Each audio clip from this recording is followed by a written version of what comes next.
tá? Ele cita essa igreja aqui. Então eu tenho para mim que a fidelidade está ligada a princípios que nós temos que preservar diante de Deus. Por exemplo, um homem, se ele quer ter um casamento bem equilibrado, uma mulher, ele tem que preservar a fidelidade no seu relacionamento com a sua esposa e com o seu esposo, a mulher. Em todas as coisas a fidelidade é necessária para que as coisas possam caminhar bem. Quando nós quebramos princípios que eles são naturais, eles são normais, nós deixamos de ser fiéis naquele princípio.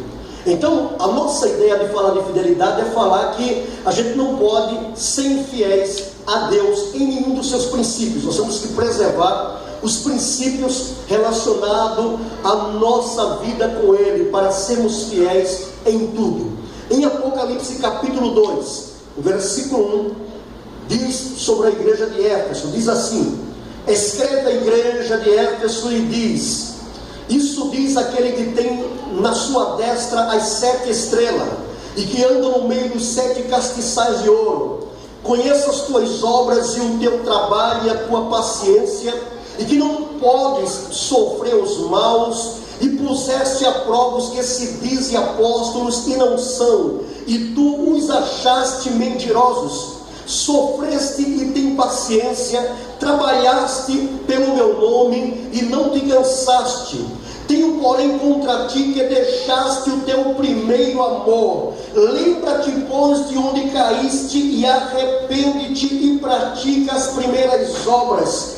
Quando não, brevemente a ti virei e tirarei do seu lugar o teu castiçal, se não te arrependeres.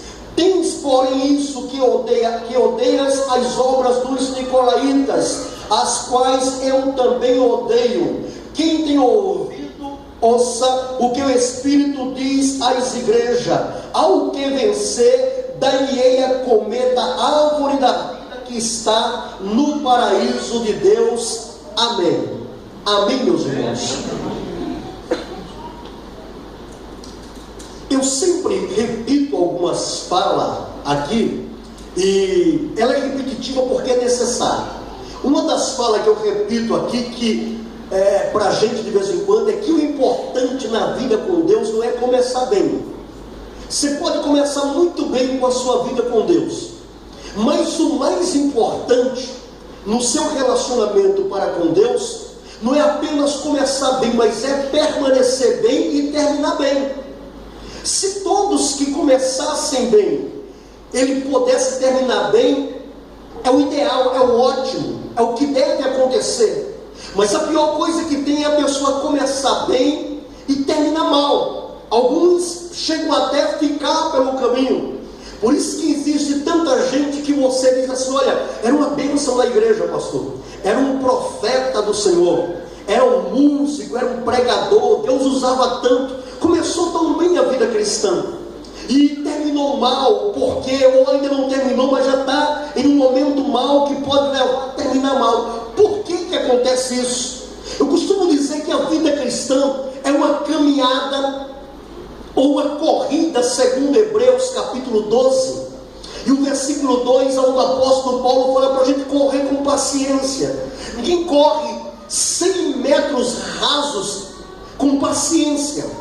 Já viu alguém, um corredor? Ele vai correr 100 metros rasos e ele vai começar trotando, igual a maratona de São Paulo, já viu? Ele vai começar devagarzinho, quando ele começar a trotar, alguém já ganhou. Os corredores de 100 metros rasos, eles ganham em fração de segundos a corrida. Então ninguém começa 100 metros rasos correndo. E a vida cristã não é 100 metros. A vida cristã não é uma corrida de 100, nem 200, nem 500 metros. A vida cristã, na verdade, Paulo diz que é uma maratona. Por isso que Paulo diz assim: corramos com paciência a corrida que nos está proposta. Ele está vendo um maratonista na sua visão, que às vezes na hora da largada ele sai por último, ele sai no meio da multidão, ele sai trotando para não se cansar, e ele vai, e quando chega lá no final da maratona, que dará mais de 20 mil quilômetros, ele está chegando lá no final da maratona, e muitas vezes ele chega primeiro, embora sair por último, porque ele está numa maratona. Então a uma maratona, que é importante começar bem, mas muito mais importante é você e eu terminarmos bem. Por isso não se admire, não se assuste com gente que corre muito, gente que é muito agitada, que vai com muita pressa, que parece que virou anjo, que parece que o momento dela é só um ano de cristão, ele está abençoado, 2 anos, 3 anos, 4 anos, 10 anos, ele está firme. Não é um projeto para anos, é um projeto para uma eternidade a vida cristã. E aí o apóstolo aqui, João, quando ele escreve a igreja de Éfeso, ele apresenta Cristo, ou Cristo se apresenta para ele, e Cristo vai tratar sobre fidelidades nas igrejas nessa época aqui, época de crise ou de momentos difíceis, porque era momento onde no primeiro século houve muita morte de cristão, muita perseguição, onde os apóstolos foram martirizados, e Cristo leva o apóstolo João para a ilha de Pátimo com o propósito de revelar para ele como estava a igreja naquele momento, e o que ia acontecer em breve, logo após a igreja. E o momento era que a igreja estava envolvida num período difícil, de crise, de perseguição, de lutas, onde tinha gente que se infiltrava e queria primazia dentro das igrejas, como esse chamado os Nicolaítas. Era gente que queria fazer da igreja da época um papado, onde os líderes teriam primazia. Eles estavam envolvidos nessa igreja e em outras que citaremos em outras oportunidades.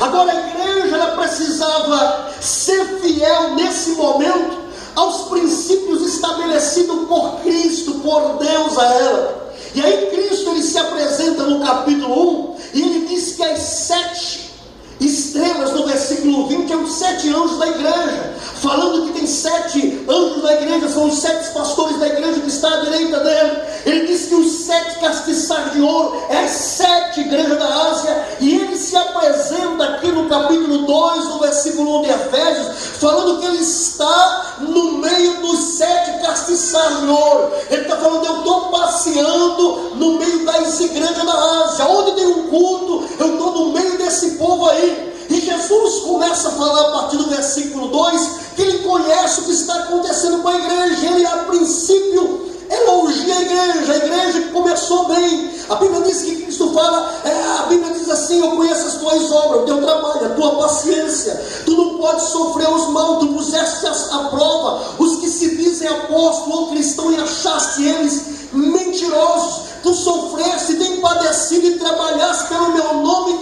e não te cansaste. Cristo começa a mostrar a importância da igreja, o valor dela, a dedicação da igreja. Mas a igreja, ela pode começar bem, mas ela tem que terminar bem também. Agora o versículo 4 é a máxima do texto, porque Cristo diz assim: eu tenho porém contra ti, ó igreja de Éfeso, que vocês abandonaram o primeiro amor. Escute uma coisa: quantos amores existem na vida? Você sabe que quando um casamento acaba, é porque você abandona o primeiro amor da sua esposa e você vai amar outra pessoa, outra mulher, ou outro homem quando é a mulher. O primeiro amor acaba, se esfria. E Cristo está falando isso para a igreja: eu tenho contra vocês. Olha, ele elogia até o versículo 2, até o versículo 3. Mas aqui no versículo 4 ele fala da infidelidade da igreja de Éfeso. Vocês deixaram o primeiro amor. E aí, irmãos, ser fiel a Cristo,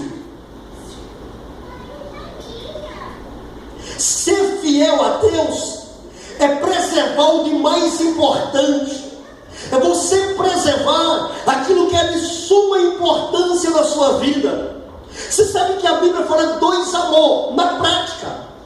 Em Mateus capítulo 22 e no versículo de número 36, quando Jesus é questionado pelo fariseu sobre qual é o grande mandamento na lei, no versículo 37 Cristo fala do primeiro amor. Ele diz: o primeiro é esse, que amarás o Senhor teu Deus de todo o teu coração, de todo o teu entendimento e com todas as tuas forças. Ele está falando do primeiro amor. Aí ele fala em um segundo mandamento: o segundo é: amarás o teu próximo como a ti mesmo. Mas ele fala assim: o primeiro é você amar a Deus, e o segundo é você amar o teu próximo. Então tem o primeiro e tem o segundo amor. Nós vivemos uma época em que parece que o primeiro amor tem sido deixado de lado, e a gente está tendo o segundo amor da nossa vida cristã. Como que acontece isso na prática? Por exemplo, uma coisa prática: eu tenho um irmão meu mesmo na carne, que ele está com 65 anos, ele foi acometido de diabetes, ele está paralisado, perdeu os movimentos da perna, ele está em Pernambuco hospitalizado. O Elias, que é meu irmão, ele me trouxe para a igreja e desviou-se da igreja. Ele já não fala mais, ele está entubado, e a esposa dele disse que ele ouve.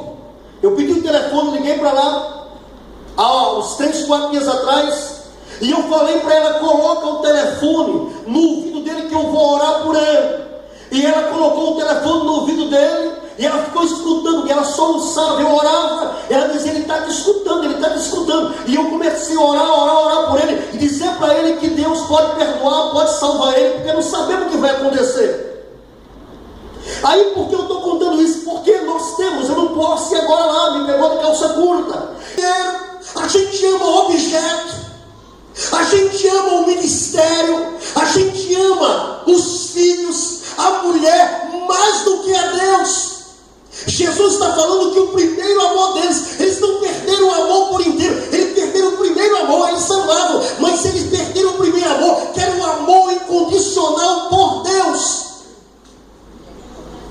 Como eu posso definir esse amor incondicional por Deus? Na prática, é o amor daquele que conhece a Cristo. Como ela estava perdido indo para as trevas, a vida dele era droga, cachaça, a vida dele era perdição, a vida dele era insegurança. Aí ele vem para uma igreja, Jesus se revela para ele, salva ele, liberta das drogas, da cachaça. Jesus coloca o Espírito Santo nele, aí ele passa a viver como cristão agora, uma nova criatura. Ele não perde um culto, ele não perde um momento de oração, ele não perde uma celebração da igreja, ele lê a Bíblia, ele busca a Deus. Quando fala de vigília, ele está lá. Quando fala de subir um monte para orar, ele quer se envolver com tudo que é de Deus, porque ele está amando a Deus pelo que Deus fez com ele. Esse é o primeiro amor da prática. Agora esse sujeito, ele está há 30 anos na igreja, aí ele agora tem dinheiro, ele tem carro, ele tem casa própria, ele está abastecido com tudo, Deus abençoa ele em tudo. Aí ele já é aquela pessoa que diz: eu sou muito maduro, aí sabe, está tendo culto, mas eu não vou para a igreja hoje porque o tempo está meio chuvoso, eu não vou orar hoje porque afinal de contas eu estou muito cansado. E ele começa a viver uma vida onde o primeiro amor é deixado de lado, e ele vive um amor secundário. Que amor é esse? É um amor impetrado nas bênçãos do Senhor na vida dele. O dinheiro dele vale mais do que Deus, a casa dele vale mais do que Deus, a prosperidade que veio de Deus na vida dele vale mais do que o próprio Deus. Ele troca a bênção do Senhor pelo próprio Senhor, ele começa a ter um segundo amor. A pessoa que tem um segundo amor, ele passa a ser infiel. A igreja de Efésios passou a ser infiel no amor para com Deus. O Senhor Jesus, em Mateus capítulo 10, e no versículo 36, 37 e 38, ele diz assim: se alguém disser que ama a mulher mais do que a mim, não é digno de mim. Se alguém disser que ama o marido para as mulheres mais do que a mim, não é digno de mim. No versículo 37 ele fala: se alguém disser que ama o filho ou a filha mais do que a mim, não é